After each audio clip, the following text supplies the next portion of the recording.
अभिमान जब विवेक पर पर्दा डाल देता है तो विनाश का मार्ग प्रशस्त हो जाता है। हनुमान जी द्वारा लंका दहन के बाद जहां रावण लज्जित और चिंतित था, वहीं उसके मंत्री नीति और मर्यादा से शून्य होकर केवल अपने मिथ्या अहंकार में डूबे थे। आइए सुनते हैं वाल्मीकि रामायण युद्ध कांड के 7वें सर्ग की वह गाथा जहां नीति पर बल का अहंकार भारी पड़ गया। राक्षसों को न तो नीति का ज्ञान न श्री राम के बल का। वे बलवान तो थे पर नीति की दृष्टि से महामूर्ख थे।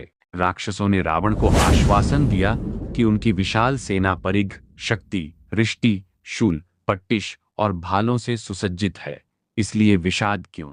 उन्होंने रावण के भोगवती जाकर नागों को हराने, कैलाश पर चढ़कर यक्षों का संहार कर कुबेर को वश में करने, कुबेर को क्रोध से परास्त करने, यक्षों को गिराकर पुष्पक विमान छीन लाने, मैं दानव के भयभीत होकर अपनी पुत्री से विवाह कराने, रसातल जाकर वासुकी, तक्षक, शंख, जटी आदि नागों को जीतने, अक्षय दानवों से वर्ष भर युद्ध कर मायाएं प्राप्त करने, वरुण के शूर पुत्रों सहित चतुरंगिणी सेना हराने, यमलोक में जाकर यमदूतों से भरी यमराज की यमसेना को मथकर विजय पाने की याद दिलाई।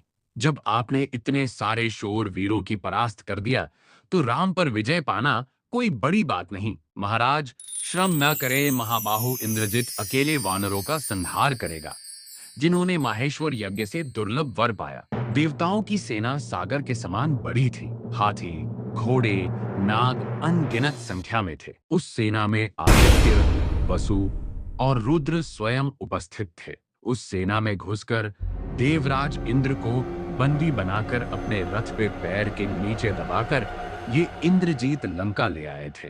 महाराज इंद्रजित को भेजें, ये राम सहित वानर सेना का संहार करेंगे। राजन, साधारण मनुष्य वानर से उत्पन्न आपदा को आप हृदय में न रखें। आप राघव का वध करेंगे।